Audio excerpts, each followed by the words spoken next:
ধরুন আপনার কাছে এখন 1,00,000 টাকা আছে এবং আপনি চান যে আপনি ভবিষ্যতের জন্য একটা বুদ্ধিমানের মতো ইনভেস্টমেন্ট শুরু করতে, তাহলে এই ভিডিওটা আপনার জন্য। তো আজকের এই ভিডিওতে আমরা এই 1,00,000 টাকাকে টুকরো টুকরো করে ভাঙবো এবং এই টুকরোগুলোকে আমরা একটা স্ট্র্যাটেজিতে বিল্ড করব এবং আগামী 2-3 বছর 5 বছরে এই স্ট্র্যাটেজিটাই আপনাকে একটা বড় অ্যামাউন্ট কিন্তু এনে দিতে পারে। দেখুন, অনেকেই ভাবে যে ইনভেস্টমেন্ট মানে হচ্ছে বড় অঙ্কের টাকা, কিন্তু তারা সেটা ভুল ভাবে। আপনি ছোট অঙ্কের অ্যামাউন্ট দিয়েও কিন্তু ভবিষ্যতে একটা বড় অঙ্কের অ্যামাউন্ট কিন্তু গড়ে তুলতে পারেন। তবে আজকের এই ভিডিওতে আমরা সেই স্ট্র্যাটেজিটাই শিখব, কীভাবে আমরা আমাদের 1,00,000 টাকাকে একটা ভালো সেফ অ্যান্ড সিকিউর জায়গায় ইনভেস্টমেন্ট করে আমরা সেটাকে একটা জায়গায় আনতে পারি। তো সবার আগে যে জিনিসটা আমাদের করতে হবে সেটা হচ্ছে আমাদের এই 1,00,000 টাকাকে ভেঙে ফেলতে হবে। আর সেই ভেঙে ফেলার রুলসটা আমরা জানবো যে 420 রুলস, নট 420, 420 মানে 40%, 40%, 20%। এই রুলসটা যদি আমরা ফলো করি তাহলে আমাদের যে পোর্টফোলিওটা হবে একদম ব্যালেন্সড একটা পোর্টফোলিও আমরা কিন্তু তৈরি করতে পারবো, যেখানে আমাদের প্রথম 40% থাকবে আমাদের মিউচুয়াল ফান্ড, নেক্সট 40% থাকবে সেটা থাকবে আমাদের স্টকস, এবং রেস্ট 20% যেটা আমাদের থাকবে সেটা হবে আমাদের গভর্নমেন্ট স্কিম। দেখুন, এখানে আপনি 50-50ও ভাগ করতে পারেন, কারণ যারা অনেকেই আছেন যারা কিন্তু রিস্ক নিতে একদমই ভালোবাসেন না, তারা চায় যে আমাদের পোর্টফোলিও ব্যালেন্সড হোক, একটা লং টার্মে আমাদের একটা ভালো রিটার্ন আসুক, তারা কিন্তু সেটাই চায়। তো আমি সবাইকে ধরেই কিন্তু এই স্ট্র্যাটেজিটা কিন্তু আপনার জন্য বানাচ্ছি। তো আপনারা চাইলে 50-50 বানাতে পারেন, যেখানে মিউচুয়াল ফান্ড স্টকস আপনারা রাখতেই পারেন।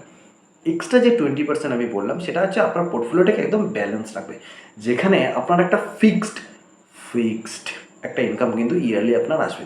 কারণ মিউচুয়াল ফান্ডে আপনি যখন অ্যামাউন্টটা রাখবেন বা ইনভেস্ট করবেন, সেটা কিন্তু কোনো বছর নেগেটিভ, কোনো বছর পজিটিভ কিন্তু থাকতে পারে, বা অথবা আপনি যে স্টকে ইনভেস্টমেন্ট করবেন সেই স্টকটাও কিন্তু কোনো বছর নেগেটিভ, কোনো বছর প্রফিট কিন্তু থাকবে, পজিটিভ থাকবে। তো সেক্ষেত্রে আপনার একটা ফিক্সড ইনকাম কিন্তু আসাটা দরকার। এই কারণে আমি আপনাকে রেস্ট 20% সেটা আপনাকে একদম গ্যারান্টেড গভর্নমেন্ট স্কিমের কথা বলছি। সবার ফার্স্ট যে ইনভেস্টমেন্ট আছে সেটা হচ্ছে মিউচুয়াল ফান্ড ইনভেস্টমেন্ট। তো এখানে 40% মিউচুয়াল ফান্ড মানে আমার কাছে 40,000 টাকা কিন্তু এখানে আছে। এবার কথা হলো, আপনি কি এসআইপি করবেন নাকি লামসাম করবেন, রাইট? তো এখানে আচ্ছা, এটা একটু আমি লাস্টে বলি। সবার আগে বলে নিই যে আপনি যখন মিউচুয়াল ফান্ডে ইনভেস্ট করবেন তখন আপনাকে জানতে হবে আপনার মিউচুয়াল ফান্ড পোর্টফোলিওটা কীভাবে আপনি ডাইভার্সিফাই করবেন, রাইট? তো এই মিউচুয়াল ফান্ডে পোর্টফোলিও ডাইভার্সিফাই করার জন্য সেখানে আমরা কিছু রুলস লাগাবো। যেমন হচ্ছে, আপনি চাইলে 30%, 40% এবং 30% সেটা কিন্তু করতেই পারেন, যেখানে আপনার 30% থাকবে আপনার লার্জ ক্যাপ, 30% থাকবে আপনার স্মল ক্যাপ, এবং রেস্ট 40% যেটা থাকবে সেটা থাকবে আপনার ইন্ডেক্স ফান্ড। কেন আমি এখানে 30-30-40 করলাম? কারণ তাহলে আপনার মিউচুয়াল ফান্ড পোর্টফোলিওটাও কিন্তু ব্যালেন্সড থাকবে। আপনি যদি 10 বছরের জন্য ইনভেস্টমেন্ট করেন মিউচুয়াল ফান্ডে, তাহলে অ্যাভারেজ যে আপনার ইন্ডেক্স ফান্ড আছে সেটা আপনি 13% পাবেন, লার্জ ক্যাপ যেটা আছে আপনার সেটা 15-16% আপনি পেয়ে যাবেন, এবং যে স্মল ক্যাপটা আছে সেটা আপনি অ্যাবাভ 16% কিন্তু পেতে পারেন। তাহলে আপনার মিউচুয়াল ফান্ড থেকেও একটা লামসাম অ্যামাউন্ট কিন্তু আপনার এখানে চলে আসবে। তো এইবার কথা হলো যে যদি আমি 40,000 টাকাকে ইনভেস্টমেন্ট করতে চাই, তাহলে আমার মতে যেটা বলে সেটা হচ্ছে লামসাম অ্যামাউন্টে ইনভেস্টমেন্ট করা। এবার আপনাকে 40,000 তো এখানে ভেঙে নিতে হবে, সেখানে 30% ভাঙতে হবে, 30% ভাঙতে হবে এবং 40% ভাঙতে হবে, রাইট? তো সেই টাকাটা আপনি কোনো একটা পার্টিকুলার ফান্ডে, আপনি চাইলে আমাদের প্রিভিয়াস অনেক ভিডিও করা আছে, সেখানে মিড ক্যাপ আছে, স্মল ক্যাপ আছে, ইন্ডেক্স ফান্ড নিয়ে ভিডিও করা আছে, আপনি চাইলে প্রত্যেকটা ভিডিও কিন্তু স্টেপ বাই স্টেপ দেখতে পারেন, তাহলে কিছু ফান্ডের ব্যাপারে আপনার আইডিয়া চলে আসবে। নর্মালি যেসব ফান্ডগুলো আমার বেশ ভালো লাগে সেটা হচ্ছে Motilal Oswal mid cap fund, SBI Magnum mid cap fund, UTI Nifty 50 index fund. তো এরকম কয়েকটা ফান্ড আছে যেই ফান্ডগুলো আমার বেশ ভালো লাগে, আপনারা চাইলে সেই ফান্ডগুলো একবার কিন্তু দেখতে পারেন, অথবা আমাদের প্রিভিয়াস ভিডিওগুলো কিন্তু আপনি দেখতে পারেন। সেক্ষেত্রে আপনি মিউচুয়াল ফান্ডে ইনভেস্টমেন্ট করার একটা কিন্তু আইডিয়া পেয়ে যাবেন। সো এবার আমার কাছে আসলো নেক্সট 40%।